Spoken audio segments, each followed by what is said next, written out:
Hello and welcome. Today I'm really excited to talk about a new hobby of mine. We're going to take a closer look at lasers. No, not those lasers.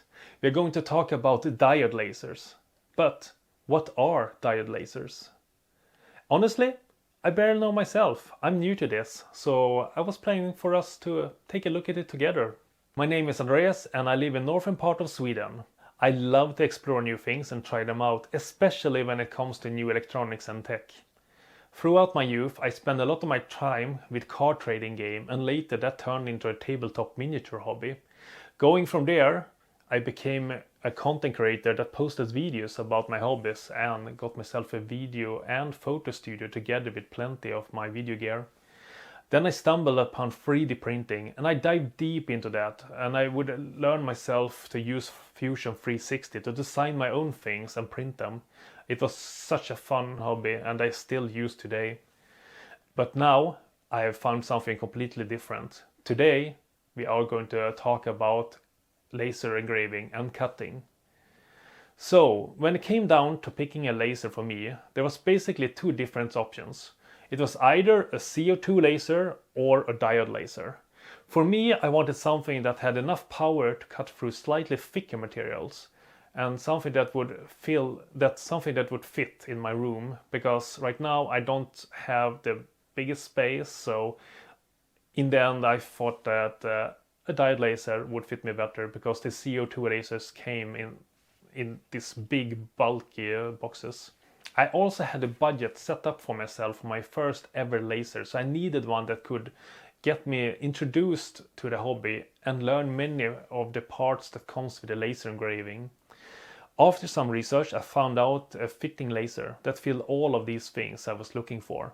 The shop I bought my 3D printers from also sold xTool laser engravers, so I put the D1 Pro 10 watt in my shopping cart and proceeded to the checkout.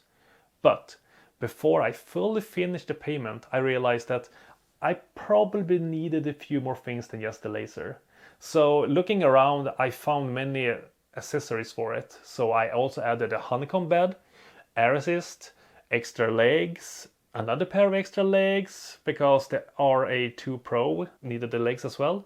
Before I managed to go to the checkout again, I found out they had a 20 model for it as well. I just needed that. They also had bundle prices as well with seasonal sales. I just said sign me up.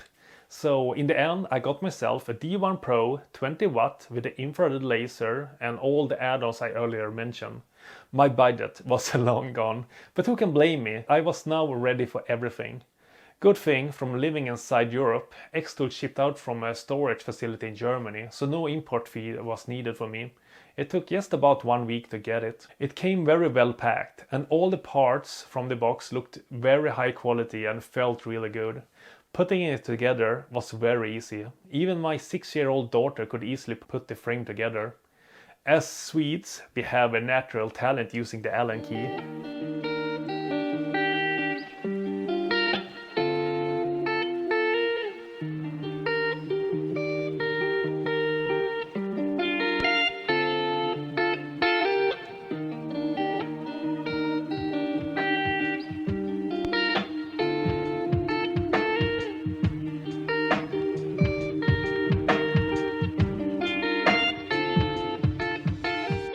The instruction manual was super easy to follow, with a big color picture and easy step-by-step layout. If reading is not your thing, they also had a link to a video tutorial that will even help you further if you prefer that instead of reading. My big finger had some minor problem putting together the cables, but that's a common problem for me. I followed the guide to xTool's homepage and downloaded my very first example file and loaded the material and that came with a laser and started it. First thing off, my machine had to frame itself on the table, on the material, and just when I was about to do that, it screeched at me. It turned out that the fire alarm hazard that xTool D1 Pro comes with don't really like sunny snow days. I'm not sure really what it reacts to, but I believe it was just the strong light that was emitting from the outside. So after turning it off, cutting my very first file.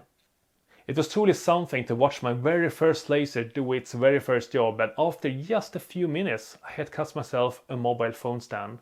I was so impressed by it, and the possibilities of what I could do next was endless. I still have so much more to try out, so in the next video we will take a look at a couple of other things this machine can make. Are you also thinking about starting working with lasers, or are you already experienced with them? Go ahead and drop a comment on what I should maybe take a look at next. Until next time, bye bye.